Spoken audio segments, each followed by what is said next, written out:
Hi folks, and welcome back to the pole barn of bad decisions and broken dreams, where the coffee's always hot. Not so much. The video you're about to watch, How to Supercharge Your Jeep for $350, was created in 2011 and 2012. I want to add a little context to the video now 12 years later. I had a few goals in mind when I did the project. It had to be simple, dependable, it had to be mechanical, and use simple tools, as well as retain the air conditioning on my Jeep. I didn't want to use expensive fuel injection or timing systems on the vehicle. It is the first video in my career. I still work for the yacht builder now 19 years later, and I not only train technicians from all over the world to work on our boats, but I also train employees and our dealer network to work within our warranty systems. When I did the project, there weren't a lot of companies that were out there that made kits to put superchargers or turbochargers, for that matter, on vehicles. So I wanted to do something that was kind of out of the box, I could do myself using simple tools and inexpensively. And it performed well. One thing you want to know is I'm not an expert. Your way will be different than mine. In your custom projects, keep in mind that you need to consider your tools, your mechanical abilities, your support network when you're doing your projects. I wanted to show it could be done inexpensively, and how it performed now this long after it's been installed. And the Jeep has 50,000 additional miles on it, and it's performed well. Some of the good decisions that you can make in your shop is safety. Make sure you're using all the personal protection equipment you can, and if you've got vehicles that are raised up off the ground, please make sure that they're on jack stands or they're very stably supported and nobody can get hurt. We don't want to see anything bad happen to any of our viewers. And without further ado, please enjoy the video, How to Supercharge Your Jeep for $350. Thanks, and you folks have a great day.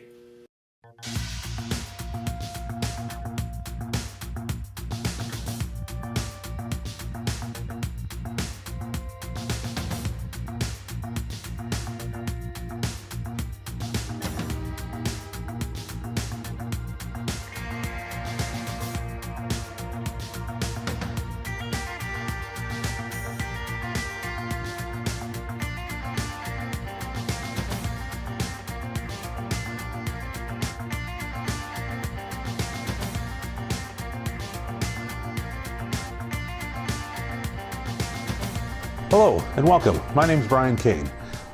I want to thank you for purchasing our first in a line of instructional videos, How to Supercharge Your Straight 6 or 4-cylinder Jeep. These two engines have been used on many platforms in the Chrysler line. With a little modification, it can also be done on other vehicles and other engines. You might want to know a little bit about me. I graduated in 1987 from Wyoming Technical Institute, where for the next 10 years I became an automotive mechanic. After that, I opened up my own business doing light maintenance on marine engines in a mobile marine business. For the past 5 years, I've been working for a major yacht builder where I provide technical assistance to mechanics and dealers all over the world. 10 years ago, I got into off-roading and decided I wanted a little bit more power and speed out of my 1994 Jeep Wrangler that I purchased, but didn't want to go through the hassle of installing a V8 engine. So I decided supercharging was the way to go. My choice of superchargers was a 1989 Thunderbird Super Coupe supercharger, which is an Eaton M90 third generation supercharger. This supercharger provides 4 pounds of boost to the straight 6-cylinder engine. It actually came off a V6 3.8 cylinder engine. Now, I do believe that having a well-stocked shop would be valuable in doing this modification, but in reality, I performed this operation in a 2-car garage using only simple hand tools. When starting a new project, one of the most important things is to always make sure you have the correct safety equipment. If you're going to be doing any welding, you should have a welding helmet. You should always have some type of respirator or a filter to breathe through, safety glasses, gloves, and always have fire extinguishers on the ready. What is a supercharger? A A supercharger is a belt-driven pump that is driven by the crankshaft. It has two rotary vanes inside that compress incoming air and provide a compressed charge to your intake manifold. I've got two superchargers here. One is a Volvo Penta supercharger off a D6 diesel engine, and this is a supercharger off an '89 Thunderbird Super Coupe. This is the supercharger of choice for me, and what I'll be showing you how to install on my straight six engine. When installing a supercharger on an engine that wasn't specifically designed for a supercharger, there's going to be some technical difficulties that'll have to be overcome. The map sensor provides a signal for timing and does not function when it sees boost. The fuel regulator also is controlled by vacuum, and that controls the amount of fuel, the pressure of the fuel inside your fuel rail. These parameters are going to have to be mechanically changed so that the map sensor and the fuel pressure regulator don't see boost at certain times, so the engine operates correctly. Back a few years ago, before I decided to try this on my Jeep, I was able to contact the programmer for the computer, and he in no uncertain terms told me that I was unable to do this so that the computer could not see the supercharger. Well, this didn't set very well with me, so I decided to do a little research on it, see how the computer was programmed, and try and overcome these challenges mechanically. This project we're going to start a little differently. We're going to start with a completed vehicle with the supercharger already installed. We'll disassemble the vehicle and then we'll put it all back together. I think this will give you a better idea how this project progressed. When taking on a project like this, you always want to make sure that if this is your daily driver, that you have alternate transportation in case you have to go to the hardware store and pick up parts, or you need to go to the junkyard and pick up little odds and ends that you'll need to complete the project. When beginning the disassembly process, it's always a good idea to have a clean table to display or set out your parts on, as well as a small table that you can put your tools on. A roll-around cart or toolbox is always handy in this situation as well. When you're working with a fuel injection system, if the key is turned on and the battery is still connected, the fuel injection system will pressurize. Always make sure to disconnect the battery before you start any project.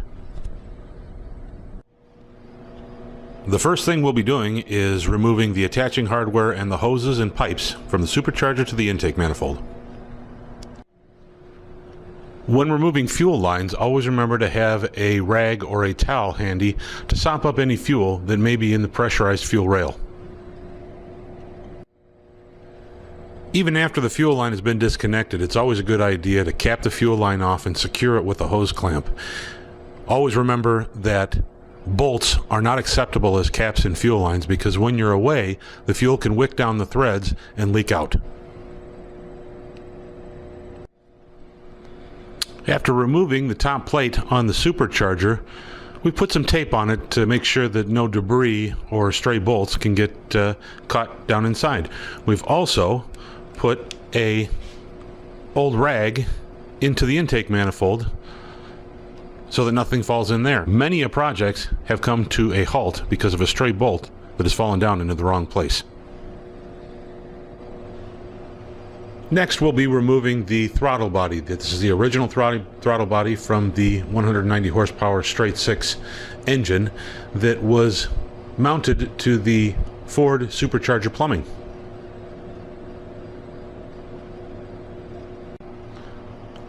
After removing the original throttle body, the plumbing from the rear of the supercharger is removed next. The original plumbing has been removed from the supercharger.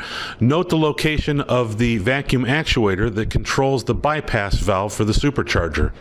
This plate here was fabricated to bolt the throttle body to. Also, the original bracket for the accelerator pedal was retained and installed on this plate as well. Now that the plumbing has been removed from the supercharger, you can see some of the attaching hardware that was fabricated to install the supercharger to the straight six engine. Note that the air conditioner which was here, has been moved outboard on this plate and installed on 1-inch square blocks. Another plate has also been installed that runs fore and aft on the Supercharger, and the Supercharger sits on 3 small aluminum round pods. One of the very important steps when installing the Supercharger onto the engine was making sure that the Supercharger was plumb with the rest of the pulleys. Taking a known good straight edge and lining up the pulleys and making sure that the Supercharger is level. These pods that were installed underneath the Supercharger were ground down to make sure that the Supercharger set plumb. As you can see, an additional pulley had to be installed so that the belt would have enough surface area on the pulley of the Supercharger to run the Supercharger. If this hadn't been done, the belt would have come underneath this pulley here and only caught on the very top edge of the Supercharger. Before removing the Supercharger itself, we're going to need to remove the serpentine belt that runs on all the pulleys in the front of the engine. Removing the serpentine belt is a standard operation by loosening the bolts on the power steering pump and loosening the bolt that tensions the belt itself. The next order of business is to remove the Supercharger itself. The Supercharger is held on by 3 bolts, 1, 2, and 3, going through the columns or the pods that it was installed on the plate. With the Supercharger removed, you can see the columns or the pods that the Supercharger is installed on. These pods were 1-inch round aluminum stock that holes were drilled in the middle of, and they were shaved down slightly on either end to adjust the level of the Supercharger. And on the engine side, you can see the plates that the Supercharger was installed on. You can also barely see a support rod or support bracket that was installed on the engine mount to support the rear of the Supercharger bracket.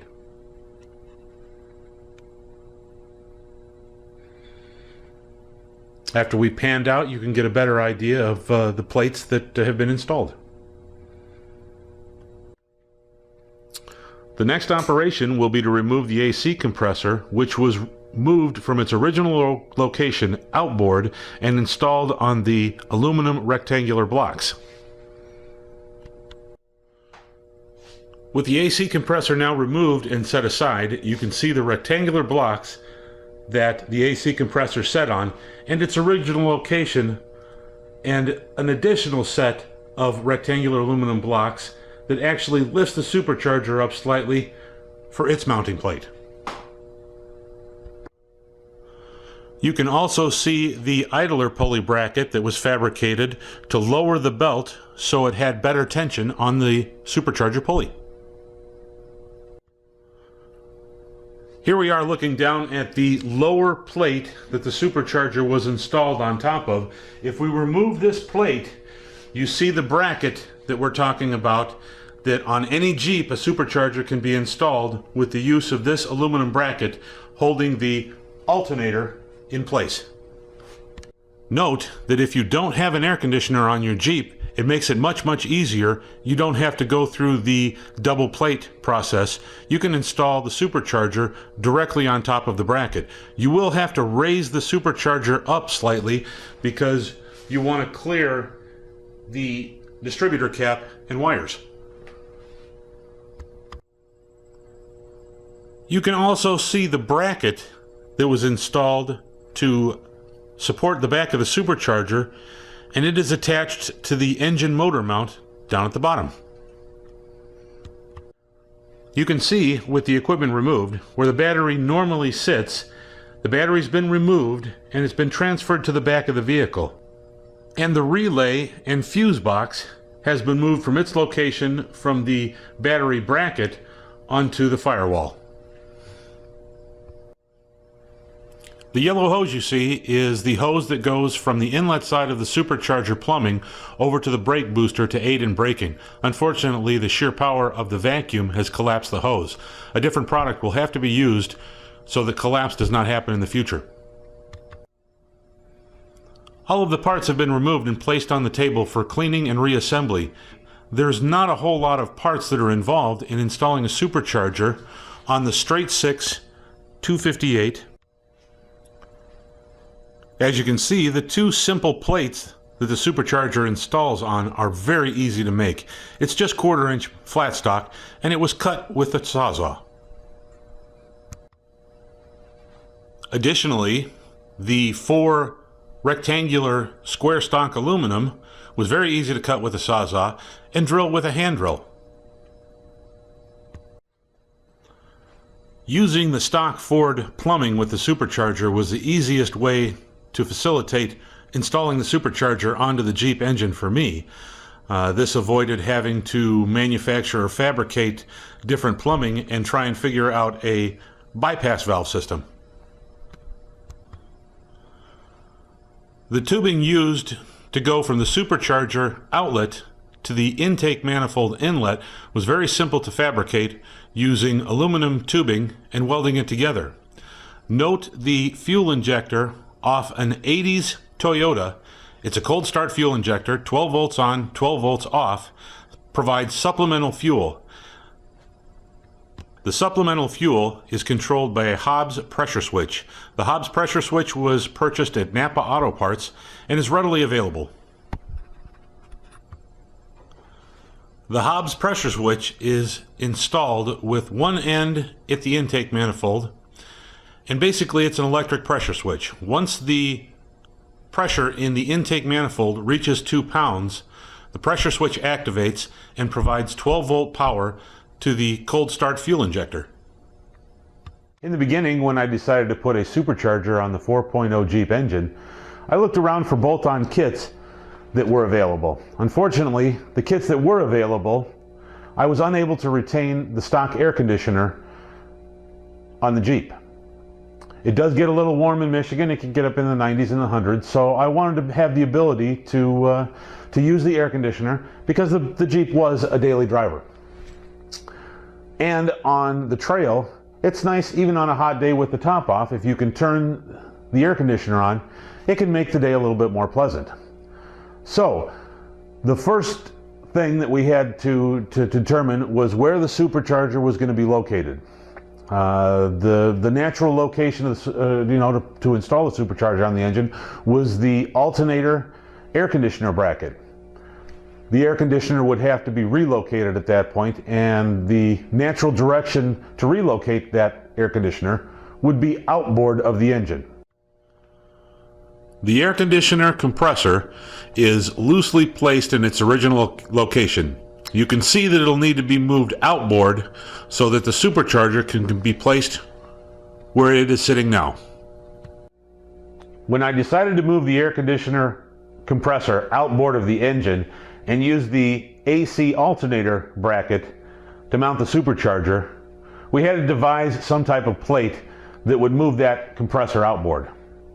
What we took is a 1/4 inch steel plate, cut it down to size, and we mimicked the mounting positions on the alternator bracket. Now we move the air conditioner compressor outboard, but the air conditioner compressor is not a flat piece of equipment, so we're unable to install it directly onto the plate. An easy fix for that is to take 1 inch square stock aluminum and drill holes, and again mimic the mounting location, and install the air conditioner on top of the 1 inch aluminum. What that does is that keeps the air conditioner upright in its natural location while the engine is running.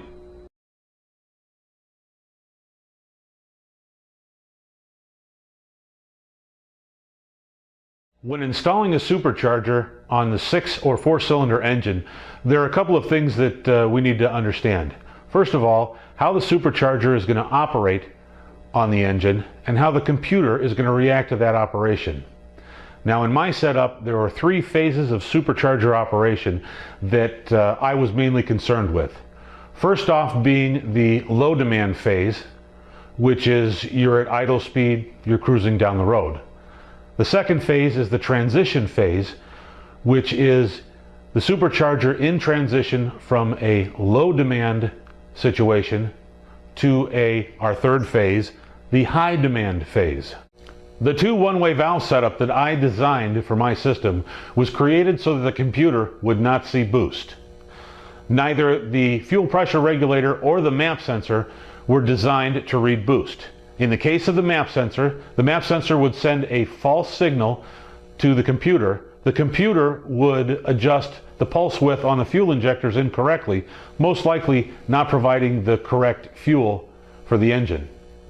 In the case of the fuel pressure regulator, the regulator relies on vacuum to adjust the pressure in the fuel rail.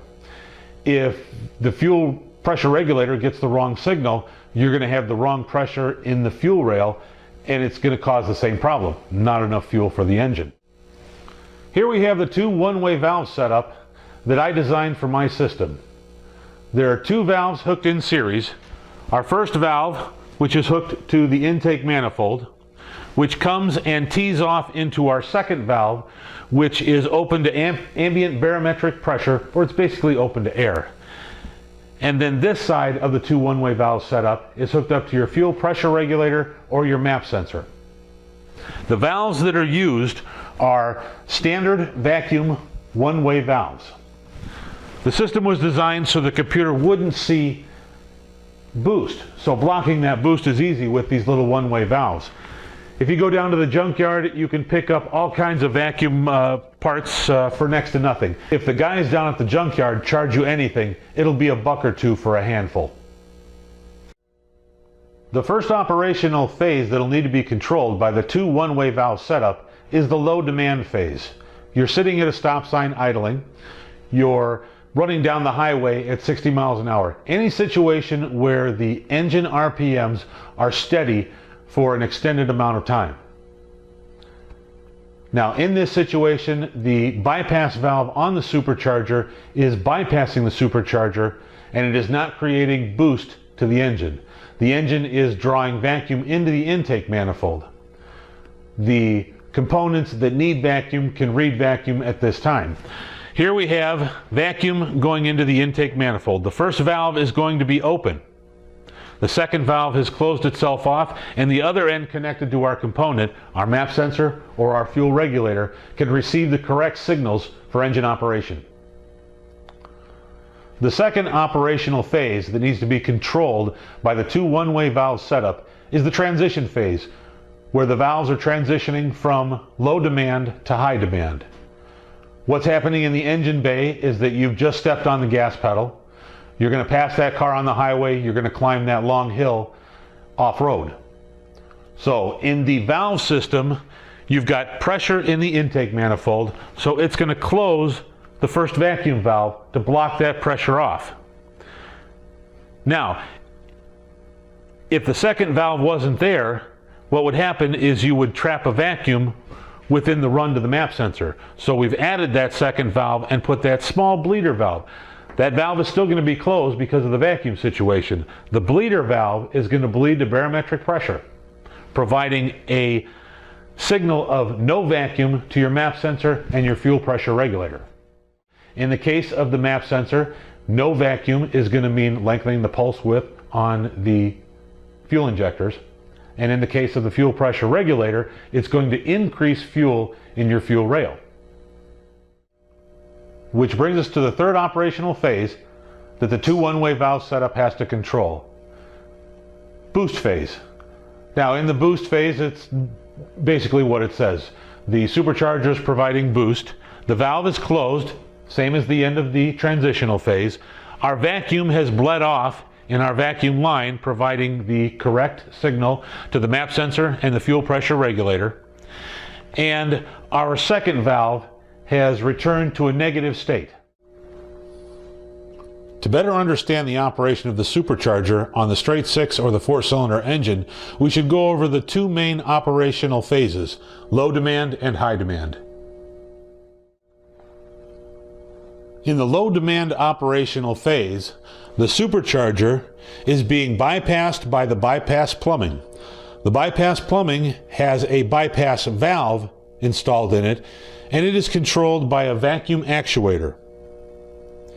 The bypass system provides a pathway for engine air to enter the intake manifold, and the engine runs as normally, just like if it was without a supercharger.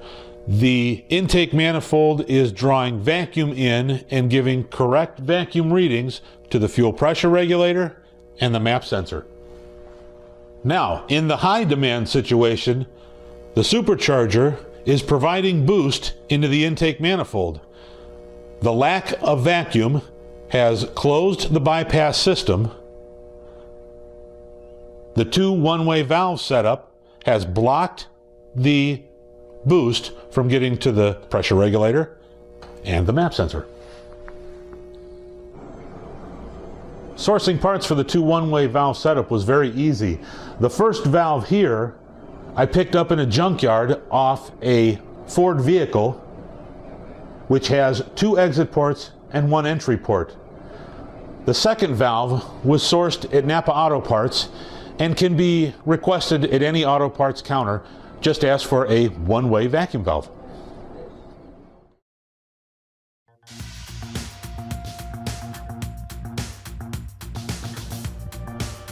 The air conditioner compressor is moved outboard and to the side for the moment to facilitate putting the first of the plates installed. You can also see here, which is a bracket that goes down to the engine mount. That bracket is going to support the rear of the supercharger plate. Now the first of our supercharger plates is put into place and aligned for installation. You can also see the two rectangular aluminum blocks that are used to raise the second of our steel 1/4-inch plates that will support the supercharger. Our second supercharger plate is installed now, and the bolts are temporarily positioned for alignment. After installing the supercharger second plate, the support plate, we've now installed the pulley that allows the belt to wrap tighter around the supercharger pulley itself. It is installed on the front of the supercharger plate. After installing the idler pulley, it was noticed that the L-stock needed to be raised a slight amount so that the mounting bolts for the idler pulley were beyond obstruction. So what was installed was a 1/4-inch piece of aluminum stock.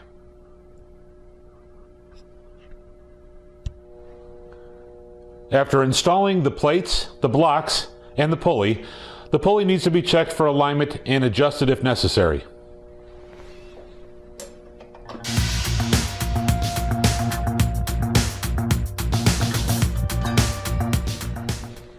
Everything looks to be aligned. We can continue with the installation. The plates, the blocks, and the pulley are now tightened down for final installation. The supercharger stanchions are now placed on top of the plate for installation of the supercharger. The supercharger has been installed, the bolts have been lined up, and are ready for the attaching nuts. The front supercharger bolt is sandwiched between the two steel plates and the two aluminum blocks holding up the top plate. It'll take a little ingenuity, but you can get the bolt to thread on to the nut by using a flange bolt and a lock washer. What I'll be doing to install the nut on the bolt will be to put the nut into a box end wrench with the lock washer balanced on top. It'll be inserted between the two steel plates so that the nut can be threaded onto the bolt. After we've installed the supercharger and snugged up the mounting bolts, the pulleys will now need to be aligned to make sure that the belt rides true.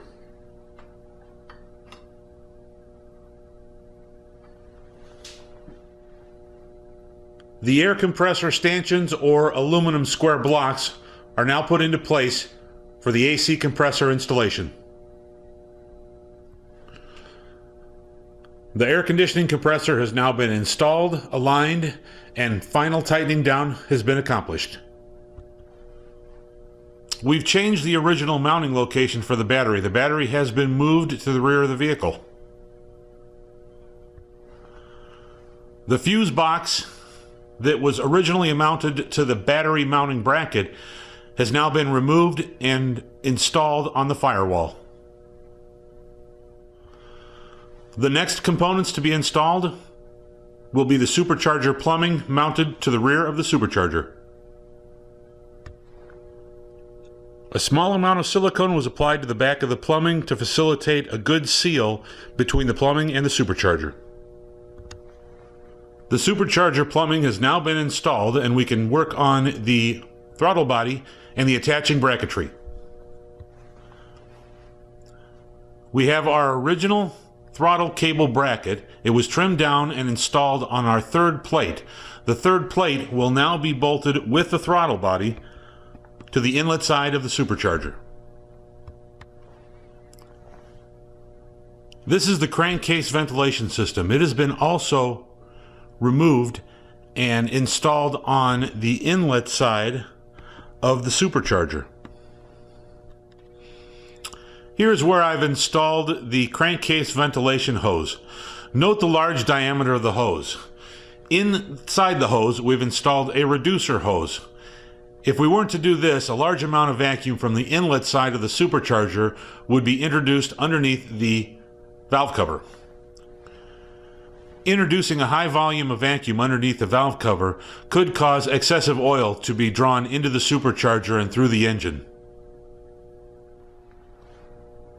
For a first-time installation of a supercharger on a stock vehicle, the next operation will be to fabricate a plumbing system that goes from the exit side of the supercharger to the inlet side of the intake manifold. In the next few minutes, you'll see the components that I've fabricated for my setup. My setup may not work for everybody. You'll have to decide that for yourself. Each fabricator out there will have to fabricate their own plumbing system. What I've done may not work for you. What you do may not work for somebody else. The parts that I have sourced came from a junkyard. I pulled them off of turbo cars. Junkyards are very accommodating. They want your money just like any other business, and usually the parts are very, very cheap. The tubing used to go from the supercharger outlet to the intake manifold inlet was very simple to fabricate using aluminum tubing and welding it together. Another hurdle that will need to be overcome is supplemental fuel. Because of the added volume of air in your intake manifold, you'll need to add additional fuel to your engine so it runs correctly. What I've done here is I have taken off the fuel rail.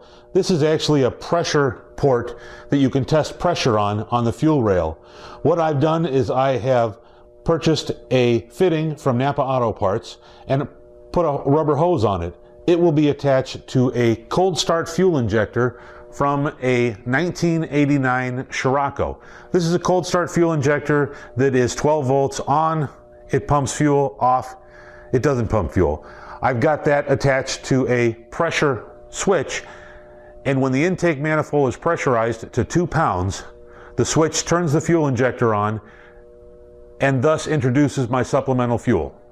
Now, if we look at this a little bit closer, you can see we have our battery, we've got the pressure switch, the fuel regulator, the intake manifold is down below, and our pipe that goes into the intake manifold. Boost pressure is provided by the supercharger into the intake manifold. The Hobbs pressure switch is going to sense that boost pressure from a port on the intake manifold.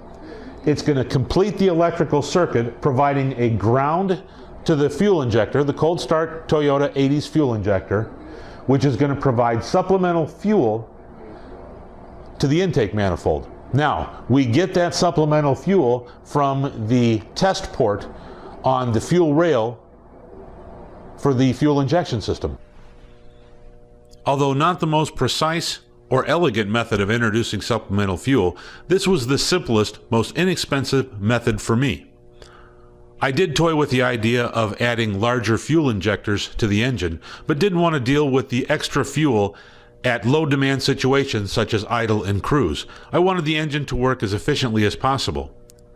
With this setup, at 2 pounds of pressure, supplemental fuel is only introduced in boost or high demand situations. Here we have the plumbing for the intake manifold installed.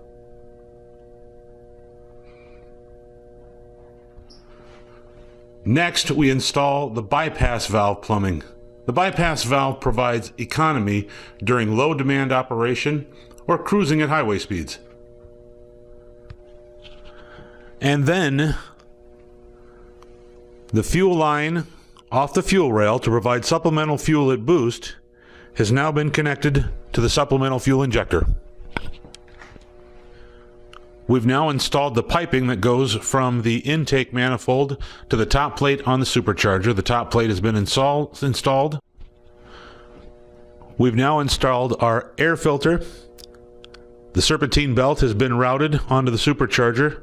The top plate has been installed, and the piping that goes from our plumbing on the intake manifold to the top plate has also been installed. Any miscellaneous vacuum connections or electrical connections have been made, and this completes the installation of the supercharger on the 1994 4.0 190 horsepower Jeep engine. A couple of things that haven't been covered in how to supercharge your Jeep for under $350. The main component, the supercharger, was purchased off of eBay and came out of South Carolina. The plates that the supercharger and the air conditioner were installed on were fabricated out of simple 1/4-inch steel. Some of the parts were purchased from auto parts stores, and the rest of the parts were sourced out of local junkyards taken off of turbocharged cars. One other notable thing to mention is that after 30,000 miles of having the supercharger installed on the Jeep, not one engine trouble code has been logged. This is due to tricking the computer into not seeing boost. So using the basics that I've given you here, you should be able to do this on your own vehicle. Hello, I'd like to take this time to again thank you for purchasing our product. I hope it's given you the knowledge and the solid foundation to install a supercharger on one of your own vehicles. So it's time to get out there and knock those customizing projects off of your bucket list. I've got my partner for the victory dance, and it's now time to light this vehicle up.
Hi folks, thanks for viewing videos on the Pole Barn of Bad Decisions and Broken Dreams channel, where the coffee's always hot.